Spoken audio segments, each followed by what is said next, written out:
y empezar por un hecho anecdótico. El día de hoy en la mañana he recibido una llamada telefónica de una persona que, según lo que me refiere por teléfono, es la misma que me filtró el informe de la UNOPS a mediados de marzo, que después ya fue de público conocimiento. Esta persona, que no sé quién es, que me llamaba de Lima, me informa que está muy interesada, incluso ha pedido el día viernes copia de las cartas geológicas que tiene el INGEMET, interesado en la concesión de Tía María.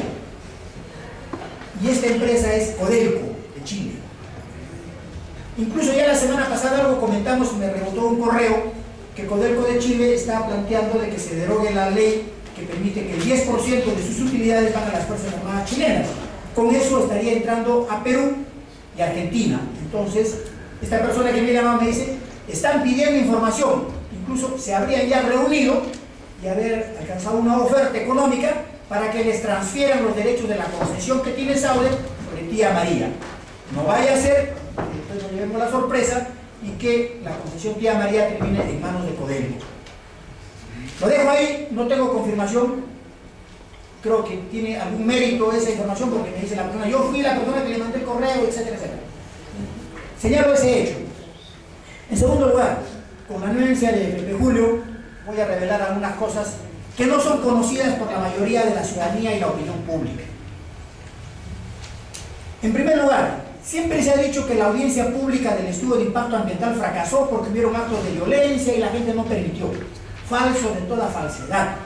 Si uno revisa el expediente administrativo, la audiencia pública del estudio de impacto ambiental, como debió haberse realizado en Cocachacra, en La Pascana y Moviendo, fracasó porque Sauder no pudo obtener el certificado de defensa civil, porque todo evento público tiene que tener un certificado que garantice que esa reunión se va a realizar en condiciones adecuadas. Incluso podríamos sospechar que intencionalmente habrían hecho fracasar esa reunión, confiados en que luego les iban a exonerar de la audiencia pública.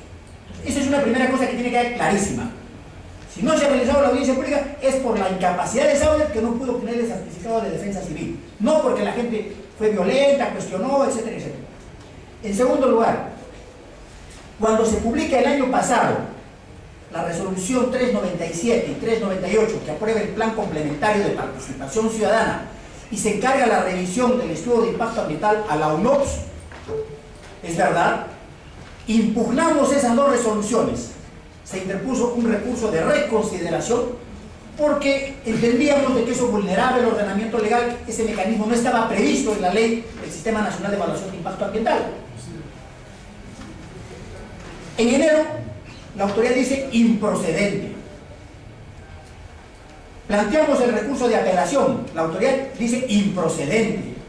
Pedimos una medida cautelar, la autoridad dice improcedente. Planteamos nulidad de oficio, la autoridad dice improcedente. Entonces, en 4 resoluciones, todas improcedentes. Sin embargo, lo que hemos visto en la resolución que ha sacado la 105 de la Dirección General de Asuntos Ambientales, se nos está dando la razón cuando se declara inadmisible el trámite de la evaluación del estudio de impacto ambiental. Entonces acá hay una responsabilidad no solamente política de los funcionarios del Ministerio de Energía y Minas, sino responsables de lo que ha pasado, de los heridos y los fallecidos, porque ellos están en sus manos poder resolver. Se pudo evitar una tragedia y un conflicto como el que se ha conocido, y ahora están esperando que termine su periodo, 3 meses más y ya se van, y los heridos, los fallecidos, el conflicto social que se generó por la incapacidad de las autoridades del Ministerio de Energía y Minas, y eso hay que ser clarísimo. Si es que se tiene que denunciar, ellos son los primeros que tienen que ser denunciados por su incapacidad, porque a tiempo no supieron resolver. En segundo lugar, a nivel del Poder Judicial, el 2 de febrero se interpone una acción de amparo, porque se entendía que de continuarse con la evaluación del estudio de impacto ambiental, se corría riesgo que se afecte el derecho a vivir en un ambiente sano y saludable de la población de Islay. Está admitida por el Poder Judicial, es el expediente 064. Estamos ya 18 de abril y el Poder Judicial no se pronuncia. Lo único que ha hecho es correr traslado a Sauder y correr traslado al Ministerio de Energía y Minas. Han deducido excepciones, nulidades, una serie de cosas. ¿Qué hubiese pasado si a tiempo el Poder Judicial, ejerciendo tutela jurisdiccional efectiva, se pronunciase? Hubiésemos podido evitar un conflicto. Entonces, el juez Cari Choque, el juez de Mollendo, le faltó la energía para poderse pronunciar y recurrieron a leguleyadas. Curiosamente, la secretaria se enfermó y no fue a trabajar 15 días y no había quien nos entregue las copias certificadas. Y el juez, y fue Pepe Julio a reclamarle las copias certificadas y dijo: yo no puedo porque yo no trabajo si no tengo mi asistente. Entonces, eso está pendiente y esto es clave. ¿Por qué? Porque en los próximos días o semanas, no sé, en algún momento tendrá que pronunciarse el juez. Y si el juez fuese honesto, fuese correcto, actuase con criterio de legalidad, tendría que dar fundada la demanda, con lo cual terminamos de consolidar la resolución 105, porque esa es una resolución administrativa. Entonces, sé que la empresa está muy interesada en que eso que se caiga, que se desista, que no se pronuncie. Hablan de lo que se llama sustracción de la materia, que ya no tiene sentido pronunciarse, como ya hubo una resolución administrativa. Entonces, eso está pendiente y eso hay que pelearla para que el juez se pronuncie. Pero aquí viene lo más grave. Admitida la acción de amparo, inmediatamente, de acuerdo al ordenamiento legal que está vigente, se presenta una solicitud de medida cautelar. Se presenta esta medida cautelar y el juez saca una resolución, que sí es vergonzosa esta resolución, porque para que se presente una solicitud de medida cautelar, el juez tiene que tener en cuenta 3 elementos: la apariencia del derecho, el peligro de demora en la resolución final y que la medida sea adecuada para garantizar la eficacia de la pretensión jurídica. Y según el juez Cari Choque de Mollendo, dice que no reúne los requisitos. En primer lugar, señala, dice que no hay apariencia del derecho. O sea, que estamos reclamando por gusto, porque estamos reclamando el derecho a vivir en un ambiente sano, saludable, el derecho a la legalidad, al debido proceso, a la tutela efectiva. Y según el juez dice que no hay apariencia del derecho. Acá está la resolución. En segundo lugar, que la medida, que exista peligro de demora. Que no hay peligro de demora, que está dentro de los plazos el juez. O sea, desde el 1 de febrero al 18 de abril, no hay peligro de demora. La justicia, cuando tarda, no es justicia. Y el Poder Judicial sigue dilatando porque han hecho tinterilladas, esa es la palabra, porque cuando fueron a notificar por exhorto a las oficinas de Sauder en Lima, ¿qué cosa les dijeron? Ah, no, es que acá es nuestro domicilio fiscal, pero no es el domicilio legal, y es en el otro sitio. Y cuando han ido al otro sitio, ah, no, es que tenemos varios domicilios. Y se han negado a recibir la notificación sabiendo que el tiempo iba a favor de ellos para dilatar el proceso, porque a partir de la notificación se cuentan los plazos para contestar la demanda. Entonces ha recurrido a una leguleada Sauder para evitar ser notificado a tiempo. Y sin embargo, el día 29 de marzo, en pleno conflicto, en plena lucha del pueblo del Valle Eterno, saca esta infamante resolución el juez Cari Choque de Mollendo. Y lo tercero, cuando dice que la medida no es la adecuada. Entonces, si no es la medida cautelar, ¿qué puede ser? Entonces, hay responsabilidad también del Poder Judicial en las consecuencias del conflicto que se ha generado, porque si a tiempo se hubiese pronunciado el Poder Judicial, hubiésemos podido evitar los muertos y los heridos y el conflicto que se generó. Y acá la está pasando muy bien. Nadie ha tocado al Poder Judicial porque no se sabía.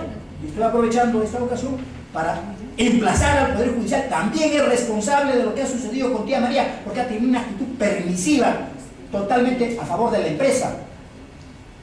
Y el juez es Cari Choque, juez de Mollendo, ustedes lo deben conocer. Pero también hay otro proceso que es importante que se conozca. Existe una denuncia penal en la Fiscalía Especializada en Materia Ambiental. Es el caso 310. Se presenta la denuncia y antes que nos notifiquen para que Pepe Julio pueda dar su manifestación, porque él fue el que denunció, ya sabía la empresa que fue denunciada. O sea, ¿qué celeridad? Ni nosotros sabíamos la disposición fiscal, sin embargo ya la empresa ya fue, y fue el abogado incluso a revisar el expediente. Y fue tan torpe que registra ahí su revisión de expediente. Ahí está la constancia. Se supone que recién uno se entera cuando lo notifica, no antes, ¿no es cierto? Evidentemente alguien les está informando y les está diciendo, mira, esto está pasando.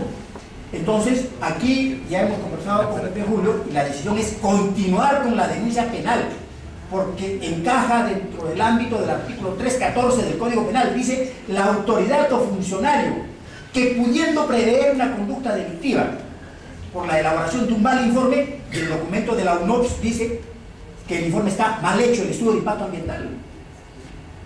Y la empresa que no asume la responsabilidad, porque como hemos visto en el informe de la UNOPS, hay pues graves deficiencias, falta de información, desarrollo conceptualmente erróneo, etcétera, etcétera. Entonces, encaja perfectamente dentro del ilícito tipificado en el artículo 314 y vamos a seguir. Yo he ido el día viernes a la Fiscalía y me dicen, pero ya han ganado, ya han salido la resolución 105, ¿para qué continúan con el proceso penal? ¿Cómo que no? Hay responsables, porque la Autoridad de Energía y Minas, cuando se presenta en julio del 2009 el estudio de impacto ambiental, ellos fijan los términos de referencia, o sea, cómo se debe hacer el estudio de impacto ambiental. 2 años ha tenido que transcurrir para que salga el informe de la UNOPS y recién se den cuenta que está mal hecho el estudio de impacto ambiental. ¿Y cuál es la función entonces de la Autoridad de Energía y Minas? Claro, el asunto está en que ellos son juez y son parte, porque promueven las inversiones, pero también les otorgan la certificación ambiental. Por lo tanto, hay responsabilidad penal de estos señores. No pueden irse así libremente. No puede haber impunidad. Finalmente,